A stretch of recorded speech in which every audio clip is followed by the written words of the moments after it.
हम कक्षा 10 विज्ञान अम्ल क्षार और लवण में लवणों का पीएच, साधारण नमक, क्लोर क्षार प्रक्रिया, विरंजक चूर्ण, बेकिंग सोडा, धामन सोडा, प्लास्टर ऑफ पेरिस और क्रिस्टलन का जल के विषय में अध्ययन करेंगे।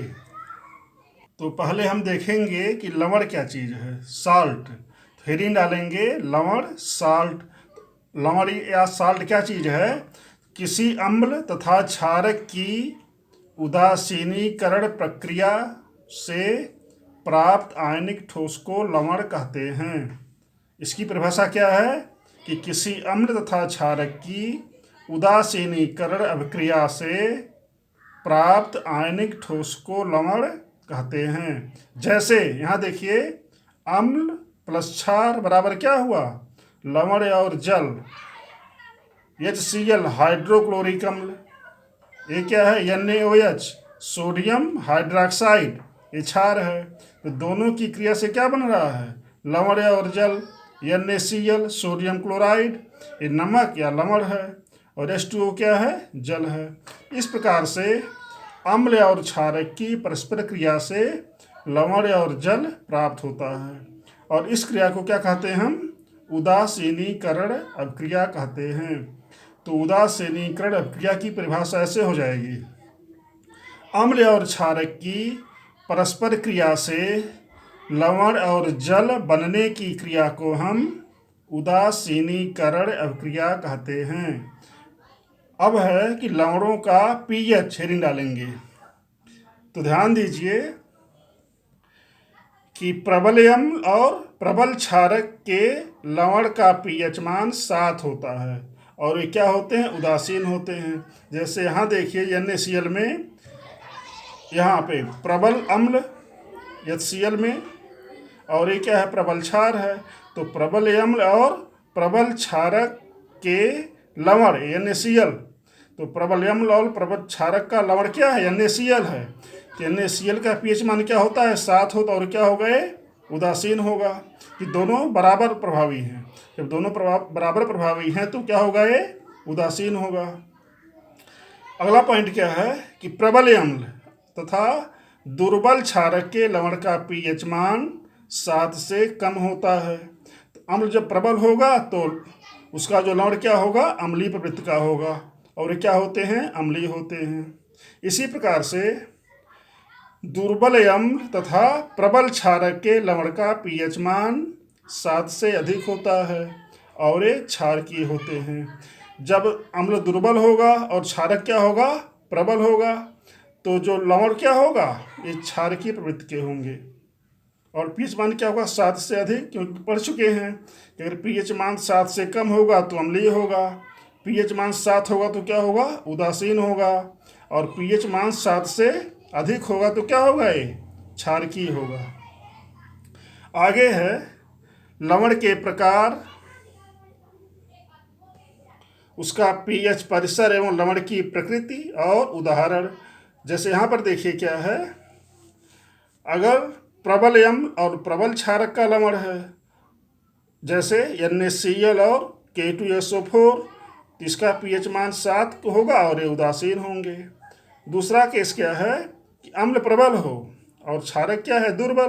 तो प्रबल अम्ल तथा दुर्बल क्षारक का जो लवण होगा, जैसे NH4Cl में, तो HCl प्रबल अम्ल हो गया, और NH4OH क्या होता है? दुर्बल क्षारक होता है। तो ये जो लवण है, इसका पीएच मान क्या होता है? 7 से कम, अम्लीय, क्योंकि यहाँ अम्ल क्या है?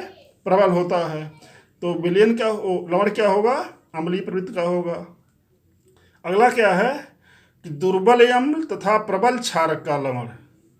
तो अम्ल दुर्बल होगा और क्षारक क्या होगा? प्रबल होगा। जैसे CH3COONA में क्या है? इसकी ये जो लवण है, इसमें दुर्बल अम्ल, जैसे एस्टिक एसिड दुर्बल अम्ल है, और NaOH क्या है? प्रबल क्षारक है। तो जब क्षारक प्रबल होगा तो उसका लवण क्या होगा?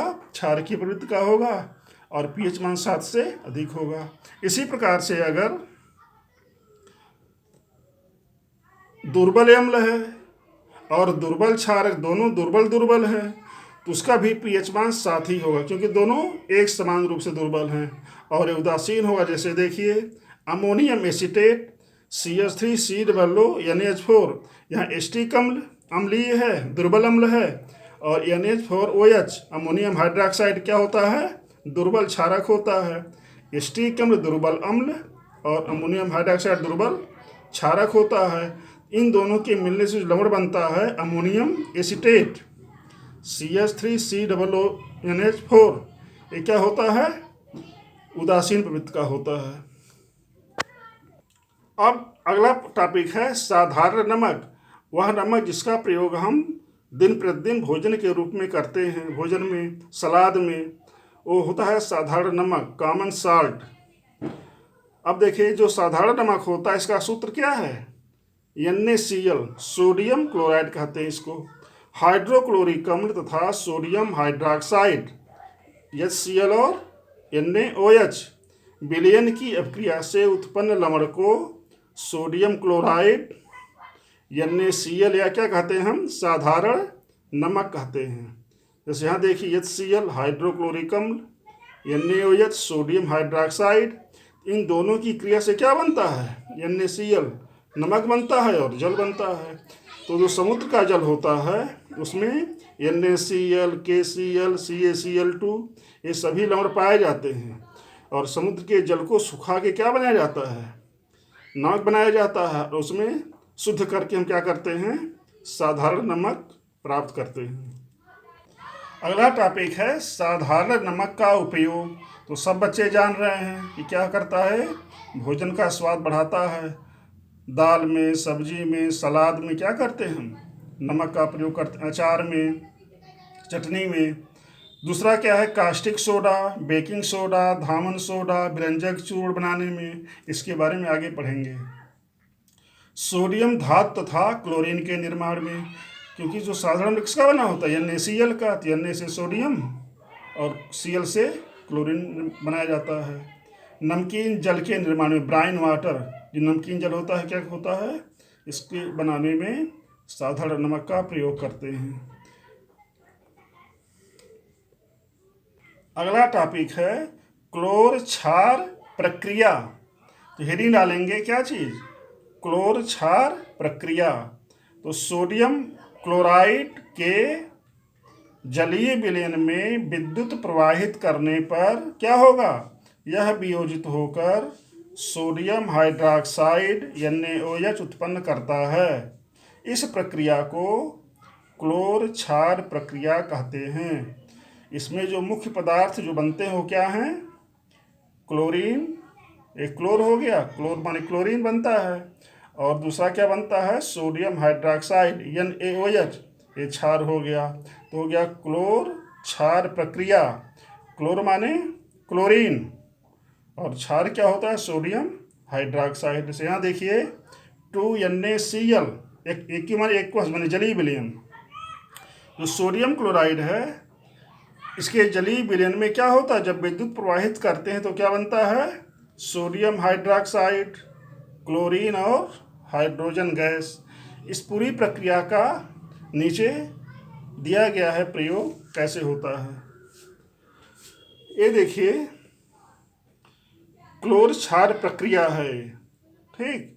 तो यहाँ पर एक बर्तन में क्या करते हैं, देखिए नमक का घोल प्रवाहित किया जाता है। यहाँ पर दो प्रकार के इलेक्ट्रोड लगे होते हैं, एक होता है एनोड धन और दूसरा होता है कैथोड। एनोड को हम धनोड भी कहते हैं, एनोड को धनोड पॉजिटिव चार्ज, और कैथोड क्या कहते हैं, ऋणोद कहते हैं। जब इसमें हम नमक के घोल को प्रवाहित करते हैं और विद्युत धारा का प्रवाह होता है तो ऐसे क्या होता है, जो जल है वो क्या होता है, H और OH आयन में टूट जाता है, और NaCl क्या करता है, Na और सोडियम आयन और क्लोराइड आयन में टूट जाता है। अब इसमें जो ऋणायन है वो एनोड की तरफ और जो धनायन है वो कैथोड की तरफ जाते हैं।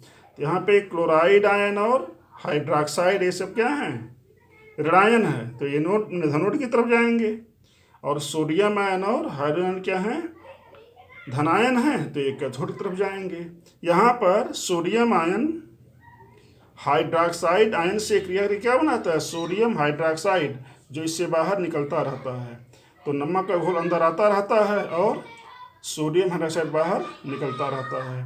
तो पूरी प्रक्रिया क्या हो गई, क्लोर क्षार प्रक्रिया। इसके बीच में क्या करते हैं हम, अर्ध पारगम्य झिल्ली लगा देते हैं। यहाँ देखिए, इधर से क्लोरीन निकलता है और इधर से हाइड्रोजन गैस निकलता है, और यहाँ पे क्या निकलता है, NaOH। क्योंकि क्लोर क्षार प्रक्रिया में क्या बनता है, 3 उत्पाद बनते हैं। क्लोर क्षार प्रक्रिया में क्या बनता है, 3 उत्पाद बनते हैं, सोडियम हाइड्रोक्साइड, क्लोरीन और हाइड्रोजन। तो क्लोरीन यहाँ से निकलता है, हाइड्रोजन यहाँ से निकलता है, और ये जो सोडियम हाइड्रोक्साइड है कहाँ से निकलता है, इधर से निकलता है। तो ये पूरी प्रक्रिया हो गई क्लोर क्षार प्रक्रिया। अगला हेडिंग डालेंगे, क्लोर क्षार प्रक्रिया के प्रमुख उत्पाद एवं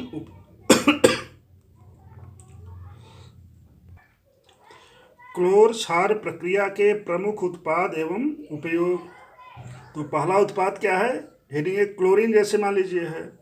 तो क्लोरीन क्या करता है, इसका प्रयोग जल को स्वच्छ करने, रोगाणुनाशक के रूप में, कीटनाशक के रूप में प्रयोग किया जाता है। क्यों, क्या करता है, बैक्टीरिया का नाश कर दो, बैक्टीरिया माने जीवाणु का। और पीवीसी पाइप, पीवीसी माने पॉलीविनाइल क्लोराइड, तो पीवीसी पाइप बनाने में किया जाता है। पीवीसी पाइप की विशेषताएं होती है कि यह जलता नहीं है, इसलिए बिजली का जो पाइप बनाया जाता है वो किसका बना होता है, पीवीसी का बना होता है। अगला है हाइड्रोजन। इसका प्रयोग किस काम में करते हैं, ईंधन बनाने में, अमोनिया बनाने में और मार्गारीन बनाने में। NaOH सोडियम हाइड्रोक्साइड, इसका प्रयोग किस काम में करते हैं, धातुओं से ग्रीस हटाने में, साबुन बनाने में, अपमार्जक माने सर्फ बनाने में, और कागज बनाने में तथा कृत्रिम फाइबर बनाने में सोडियम हाइड्रोक्साइड का उपयोग होता है। प्रयोगशालाओं में भी अभिकर्मक के रूप में क्या करते हैं, सोडियम हाइड्रोक्साइड का प्रयोग करते हैं।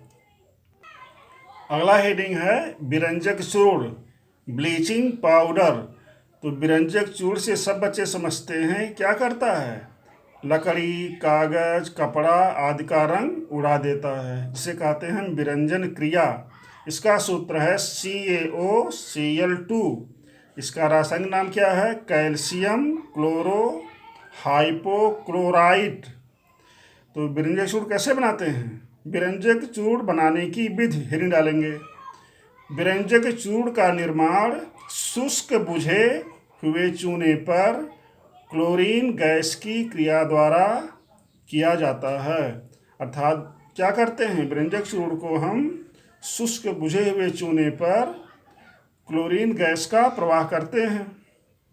यहाँ देखिए, कैल्शियम हाइड्रोक्साइड ये है बुझा हुआ चूना, इस पर क्या करते हैं, क्लोरीन गैस का प्रवाह करते हैं, तो क्या बनता है, CaOCl2, विरंजक चूर्ण और जल निकलता है।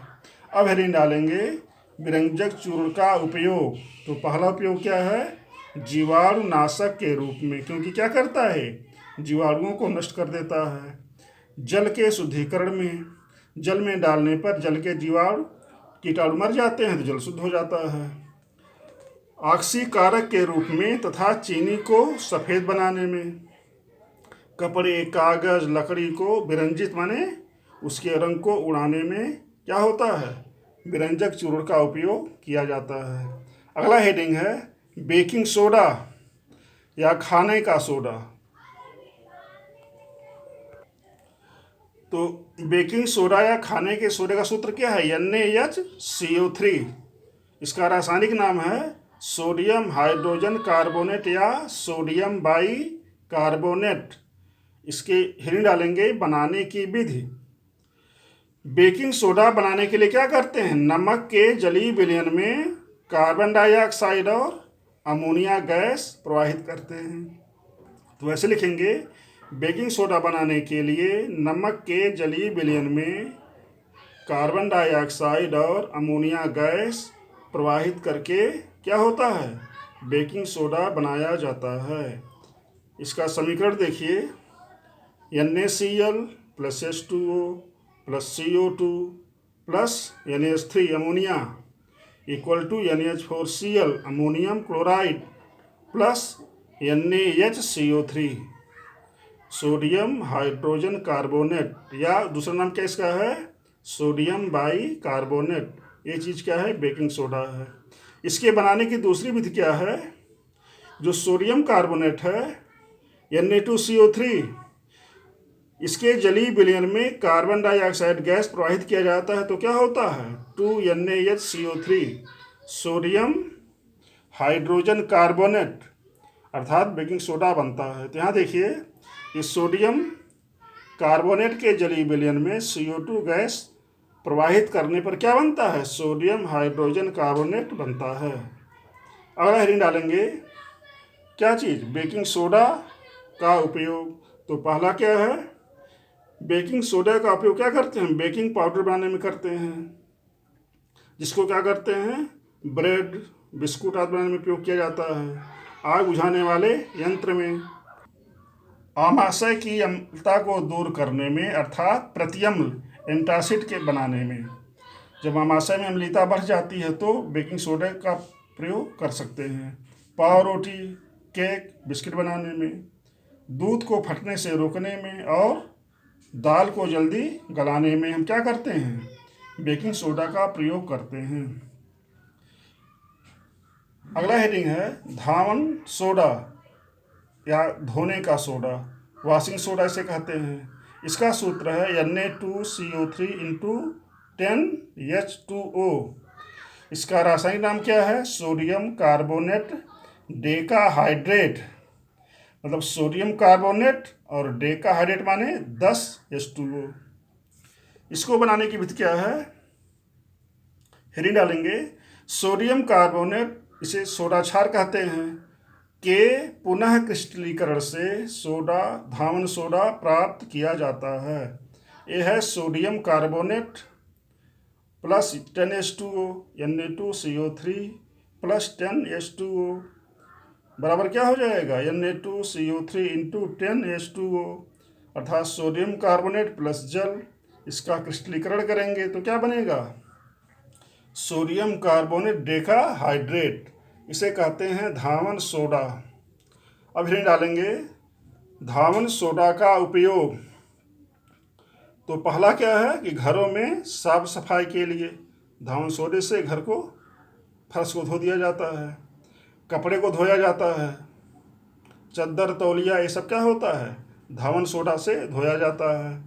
इसका उपयोग क्या करते हैं, जल की कठोरता को दूर करने में, कांच, साबुन, कागज उद्योग में। बोरेक्स का सूत्र है Na2B4O7, तो बोरेक्स बनाने में, और किस लिए, आग बुझाने वाले यंत्रों में। इन सब कामों में हम क्या करते हैं, धावन सोडा का उपयोग करते हैं। अगला हेडिंग है टॉपिक प्लास्टर ऑफ पेरिस। तो प्लास्टर ऑफ पेरिस का सूत्र क्या है, CaSO4 इंटू हाफ H2O। इसका दूसरा सूत्र भी है CaSO4 ट्वाइस इंटू H2O। मतलब क्या हुआ कि पानी के एक अणु से कैल्शियम सल्फेट CaSO4 के 2 अणु जुड़े होते हैं। इसका नाम है रासायनिक कैल्शियम सल्फेट हेमीहाइड्रेट। हेमी माने आधा, 1/2 H2O। इसके निर्माण की विधि नहीं डालेंगे, निर्माण की विधि। तो जिप्सम का सूत्र क्या है, CaSO4 इंटू 2H2O। तो जिप्सम को लगभग 100 डिग्री सेल्सियस ताप पर गर्म करने पर क्या होता है, plaster of Paris. CaSO4 twice into H2O। इसका दूसरा सूत्र क्या है, CaSO4 इंटू हाफ H2O प्राप्त होता है। यहाँ देखिए इसका समीकरण, CaSO4 इंटू 2H2O, ये जिप्सम है, इसको 100 डिग्री सेल्सियस पे गर्म करेंगे तो क्या बनेगा, CaSO4 इंटू हाफ H2O। ये हो गया प्लास्टर ऑफ पेरिस। और भाई 3/2 H2O, 1.5 अणु जल का। इसको थोड़ा विस्तार में देखिए। तो CaSO4 इंटू 2H2O, इसके 2 अणु, जिप्सम के 2 अणु 100 डिग्री सेल्सियस पर गर्म करने पर क्या बनाते हैं? प्लास्टर ऑफ पेरिस का 1 अणु और जल का 3 अणु बनता है। तो यहाँ देखिए कि प्लास्टर ऑफ पेरिस है CaSO4 ट्वाइस इंटू H2O। तो मूल रूप से क्या होता है कि कोई भी अणु हाफ नहीं होता। जब अणु हाफ नहीं होता तो यहाँ पर एक CaSO4 इंटू हाफ H2O क्यों लिखा है? इसका मतलब ये हुआ कि पानी के एक अणु से CaSO4 के 2 अणु जुड़े होते हैं। CaSO4 इंटू हाफ H2O, यहाँ पे हाफ कोई अणु हाफ नहीं होता। इसका मतलब क्या हुआ? ऐसा सूत्र क्यों दिया गया है? क्योंकि जल के एक अणु से क्या होता है? कैल्शियम सल्फेट के 2 अणु जुड़े होते हैं। यहाँ थोड़ा विस्तार में देखिए, CaSO4 into half H2O, CaSO4 into half H2O, इसका दोनों को मिला के क्या हो जाएगा? CaSO4 twice into H2O, half half 1 हो गया, और CaSO4A है, CaSO4A है, तो हो गया CaSO4 twice into H2O plaster of Paris. ऐसे देखिए विस्तार में ऐसे दिया हुआ है। यहाँ पे देखिए CaSO4 into half H2O plaster of Paris का सूत्र दिया है, लेकिन कोई भी अणु हाफ नहीं होता, आधा नहीं होता। तो यहाँ पर क्या होता है कि जो जल का अणु है वो कैल्शियम सल्फेट के 2 अणुओं से जुड़ा होता है। तो हो गया CaSO4 twice into half H2O। अब है प्लास्टर ऑफ पेरिस का उपयोग। तो प्लास्टर ऑफ पेरिस के प्रमुख उपयोग निम्नलिखित हैं। सब बच्चों ने प्लास्टर का नाम सुना होगा कि जब हड्डी टूटती है तो लोगों के हाथ में, पैर में क्या होता है? प्लास्टर चढ़ाया जाता है। सफ़ेद रंग का होता है। सब बच्चे देखे होंगे कि इसका हाथ या पैर टूटता है, लोग क्या करते हैं? डॉक्टर से प्लास्टर चढ़वाते हैं। तो पहला उपयोग क्या है? टूटी हुई हड्डियों को जोड़ने के लिए प्लास्टर चढ़ाने में प्लास्टर ऑफ पेरिस का उपयोग होता है। दूसरा है सजावटी सामान। सब बच्चों ने मूर्तियाँ, सजावटी सामान, खिलौना मार्केट में देखा होगा सफ़ेद रंग का, तो सब किसका बना होता है? प्लास्टर ऑफ पेरिस का। ऐसे ही दीवार में लोग पुट्टी लगवाते हैं, दीवार पे लोग विभिन्न प्रकार की कलाकृतियाँ बनवाते हैं, तो किसका बना होता है? प्लास्टर ऑफ पेरिस का। ऐसे ही दंत चिकित्सा में भी प्लास्टर ऑफ पेरिस का प्रयोग किया जाता है। जब दांत लगाते हैं तो सांचा बनाते हैं, उसमें हम क्या करते हैं? प्लास्टर ऑफ पेरिस का प्रयोग करते हैं। आगे देखिए, प्लास्टर ऑफ पेरिस क्या है? एक सफ़ेद चूर्ण है। कुछ बच्चे प्लास्टर ऑफ पेरिस देखे होंगे, नहीं देखे होंगे तो प्लास्टर चढ़ा हुआ देखे होंगे। तो प्लास्टर ऑफ पेरिस एक सफ़ेद चूर्ण है जो जल में मिलाने पर पुनः जिप्सम बनकर कठोर पदार्थ बनाता है। तो यह प्लास्टर ऑफ पेरिस सफ़ेद चूर्ण जल में मिलाएंगे तो क्या बनेगा? जिप्सम। CaSO4 इंटू 2H2 होता है कठोर। तो सफ़ेद चूर्ण को जल में मिला के जब प्लास्टर चढ़ाते हैं तो धीरे धीरे क्या बनता है? प्लास्टर ऑफ पेरिस से जिप्सम बन जाता है जो कठोर हो जाता है। अगला है क्रिस्टलन का जल, वाटर ऑफ क्रिस्टलाइजेशन। देखिए जल पड़ गया यहाँ पे। तो इसकी परिभाषा ऐसे है, लवण के एक सूत्र इकाई में जल के निश्चित अणुओं की संख्या को क्रिस्टलन का जल कहते हैं।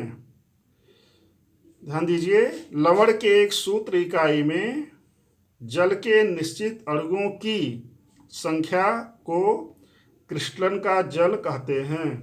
गर्म करने पर क्रिस्टलन का जल निकल जाता है। जैसे यहाँ पे देखिए, copper sulphate CuSO4 into 5H2O है। ये जलीय कॉपर सल्फेट है जो नीले रंग का होता है। इसको जब हम गर्म करेंगे तो क्या हो जाएगा? कॉपर सल्फेट का चूर्ण बन जाएगा, तो श्वेत रंग का होगा और जल के अणु बाहर निकल जाएंगे। अर्थात ये जो 5H2O है ये क्या है? क्रिस्टलन का जल है। तो बहुत सारे लवणों में क्या होता है? जल के अणु जुड़े होते हैं। इसकी परिभाषा ऐसे हो गई कि लवण के एक सूत्र इकाई में जल के निश्चित अणुओं की संख्या को क्रिस्टलन का जल कहते हैं। ये 5H2O क्या है? क्रिस्टलन का जल है। अब कुछ प्रमुख जलायोजित लवण, माने कुछ प्रमुख ऐसे लवण हैं इसमें क्या होता है, क्रिस्टल का जल घुला होता है, मिला होता है, जैसे जलायोजित कॉपर सल्फेट, ये सब बच्चे पढ़ ही रहे हैं। ये नीले रंग का होता है, गर्म कर देंगे श्वेत रंग का हो जाएगा। CSO4 × 5H2O, धावन सोडा बच्चे पढ़ चुके हैं। Na2SO4 × 10H2O, sodium carbonate, Deka Deka माने 10 हाइड्रेट। जिप्सम अभी पढ़े रहे थे। CSO4 × 2H2O, फिटकरी अभी आगे पढ़ेंगे। K2SO4 × Al2SO4 thrice × 24H2O। तो यहाँ पर 5H2O, 10H2O, 2H2O और 24H2O क्या है, ये क्रिस्टल का जल है। Thank you.